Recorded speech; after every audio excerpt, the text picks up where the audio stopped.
Hi everyone, welcome to End Time Blogger.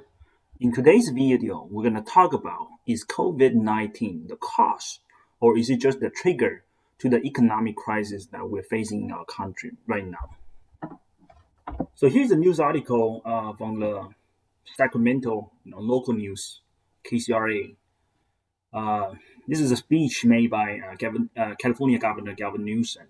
I think he mentioned that we are now in a pandemic induced recession. I think he acknowledged the fact that we are in a recession. I don't think I would quite agree with him that we are in a recession. I think we are in a much worse position. I think we have a depression. But I think we can agree that for now that this country is at least in a recession. But what I think that what he mean by this pandemic-induced recession is that he think this recession was being caused by the pandemic. In other words, if this pandemic didn't happen, then we probably wouldn't have the recession. Is that the right way of understanding this economic crisis that we have? Another news that we should all be familiar with, it shows that there are nearly 17 millions of unemployment claims in just the last 3 weeks. And I think in the first 2 weeks, we have about like 10 million. And just this last week, we added an additional 6.6 million. So now we have a total of nearly 17 millions of unemployment claims. Now, with this news alone, you might think it actually kind of support what this Governor Newsom was saying that, before this pandemic, I mean, we had really good unemployment numbers. As always, as our president always claimed that we have unbelievable job numbers, right? And it seems that it's because of this pandemic that we had this, surge, in an unemployment claim because of the fact that the whole country is basically shut down. So it seems to be supporting Governor Newsom's claim about this recession being caused by this pandemic. Is that the case? I think we should take a look at this from a slightly different angle. So here is a survey conducted by the goldbankingrate.com. It says that it's a pretty shocking number. It says that 69% of Americans have less than $1,000 saved up. I pay attention to the date of this survey. It was actually conducted towards the end of last year. So this was before that we had the shutdown, and was before that we as a country realized that we are in this pandemic situation. So, and this is a very alarming numbers. That close to 70% of Americans have less than $1,000 in their savings account. Okay, it's kind of ironic. We're calling ourselves the wealthiest economy in the world, yet 70% of our people have no savings. I mean, $1,000 is really considered no saving because, $1,000 you cannot even afford like 1 month of rent in many locations in this country. So this is the reality, okay, that we're facing. And also in the article, it says that in 2019, 69% of respondents say they have less than $1,000 in their savings account, compared to 58% in 2018. So people are actually become poorer and poorer in this country. Now you might think, that this number only applies to typical Americans, average Joe. But actually, here's another news article saying that during this shutdown, many NBA players are also living paycheck to paycheck. So which is why they meet their pay during this crisis. Okay, so this does not just apply to a typical Americans. This actually applies to some of the wealthiest people as well. I mean, NBA players, I mean, we know they make a lot of money. I'm not even talking about some of the top 10, people like, Stephen Curry, LeBron James. This player probably makes about hundreds of millions out of a year. Now, I'm talking about some of the less famous one, like some of the bottom, quarter ones of the list. Those are people are probably also making hundreds and thousands or even millions of dollars a year. Okay. Now this article goes on and says that this was actually an interview conducted by this player CJ McCollum of the Portland Trailblazers. You say he actually says that he would say probably out of 450 players, about a third of them are probably living paycheck to paycheck as well. So this is a situation. It's not really just applies to. It's just really not a situation that depends on how much money you're making. I think it applies to average Joe. It also applies to some of the wealthiest people as well because it has a lot to do with our spending behavior. You know, we are an economy. Americans are an economy that is a consumer-based economy. I think 70% of our GDP were based on consumer spending. We don't really manufacture anything, and I think our government, our your country, have been encouraging people to spend more. I mean, we don't encourage people to save; we encourage people to spend. So that's why, I mean, this phenomenal people living paycheck to paycheck has been not just for the average American. It also applies to some of the rich people as well. So another study conducted by the NerdWallet website on the American household credit card debt. Okay, and this was 2019.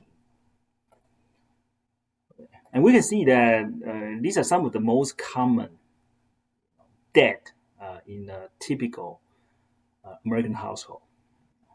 We see that we have the credit card debt, mortgage, auto loans, and student loan.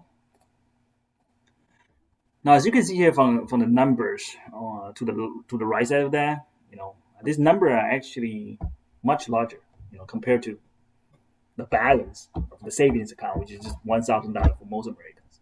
I understand that these numbers are for the household, right? But it's still a lot bigger, compared to the amount of savings for a typical American. So it's safe to say that Americans has no savings, yet they have a lot of debt. Right? So in fact, most of us, according to this standard, we actually have negative net worth. So it's safe to say that Americans are broke. So instead of blaming all of our economical problem on COVID-19, I think it's safe to think like if we have a little more saving, if we were to have a little less debt, we should be able to weather the storm a lot better.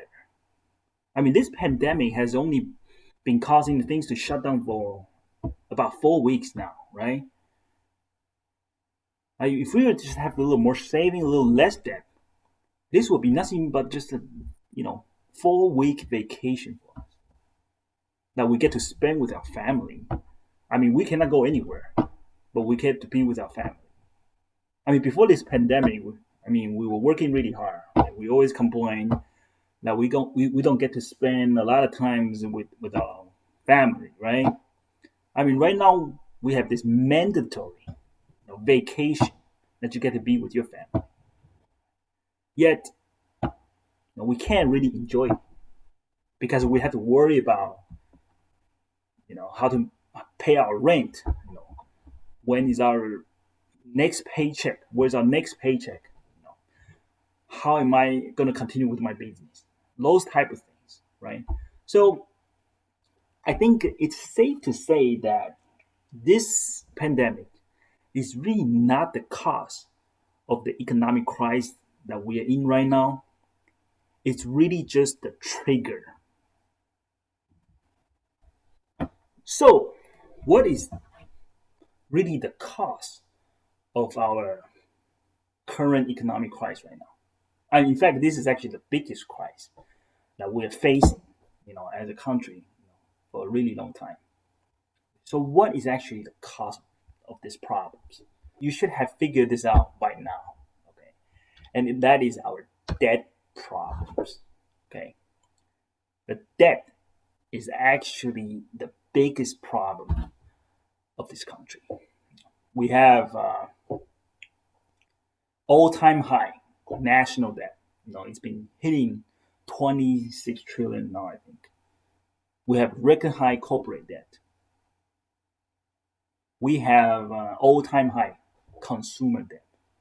I mean, this debt bubble has been growing for a long time. I mean, this is really not an overnight problem. It's been growing over the decades, and we've been kind of just been putting it off over and over again. It's getting so big that it is about to collapse. So, I mean, whether or not we have this pandemic, I mean, it's this debt bubble is going to have to burst at some point. In fact, if you let it grow a little bigger, it's going to be even worse. So we have to understand, that our problem is not this pandemic. It's this debt problem that we have to address.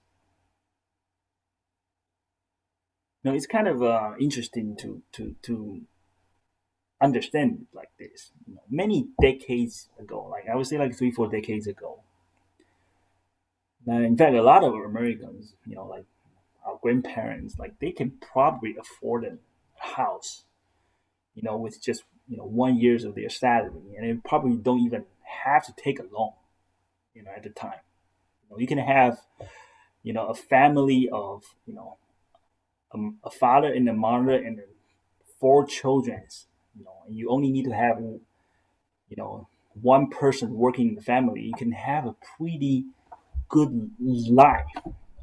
That's what the American dream was about. You can live a pretty good life at the time. Nowadays, we have both parents working, and the couples have been putting off having children, and you not only have a mortgage, I mean, you have a car payments. A lot of us have to take a loan, to buy a new phone. We have to use a payment plan. Sometimes we go to see a, doctors or dentists, or we have to take out, this payment plan, this care credit or whatever it's called. Americans are broke. This debt bubble has been growing and growing. So it's not an overnight thing, but we, instead of blaming, finding a scapegoat, in the COVID-19, we have to realize that it's the debt that is the problem, and we have to start addressing it. Because the bigger that this bubble grows, the worse the collapse is going to be. Now, back in 2008, we had these problems, but we put it off. The central banks, of our country, have decided to lower the interest rate to essentially zero. It basically encouraged people to borrow more money to spend. Spend the money that you do not have. Instead of saving it, they punish the saver with this artificially low interest rate. And not only that, they had this monetary policy, called quantitative easing. They create the money out of thin air. It's just resulting in a lot of currency in circulation, driving up the housing price. So everything become much more expensive. Okay? So this is the problem that we have in this country. Okay, and we need to start addressing it instead of finding another scapegoat to blame.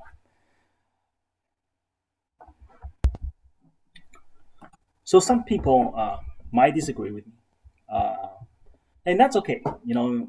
We are all have our own opinions. I have my opinions, and you might have a different opinions about things. That's why in this website, we don't just talk about opinions. We also talk about the biblical reference. It's the position of this channel. We understand that Bible is the word of God. Okay, it's the absolute truth. That's why when we have any kind of disagreements in our opinions, we go to the Bible, because it's the absolute truth. Then we get to know, okay, what is actually the right thing and what's actually the wrong thing. Now let's look at what the Bible has to say about us taking on the debt. We're living in a world where people, like the people that you work with, the people that you saw on the TV, the financial analysts, insurance agents, your realtors, people all encourage you to take on the more debt. In fact, they don't actually call it a debt. They call it credit, like it's some sort of good things. Let's take a look at what the Bible has to say about people taking on more debt. So here's a very straightforward, Bible verse from Proverbs chapter 22, verse 7. It says, "The rich rule over the poor, and the borrower is slave to the lender." Here, you actually use a pretty strong word, saying that the borrower is slave to the lender. I think what this is saying is that if you borrow something from somebody, that person actually has the authority over you. In other words, that person get to tell you what to do, that get to affect your decision in making, in doing things. I think that's why it says that the borrower have enslaved themselves to the lenders. So what does God really want us to be in this situation?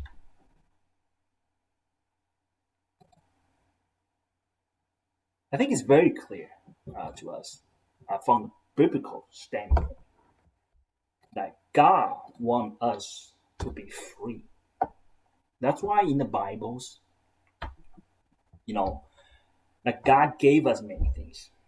First of all, He allowed us to have the free will.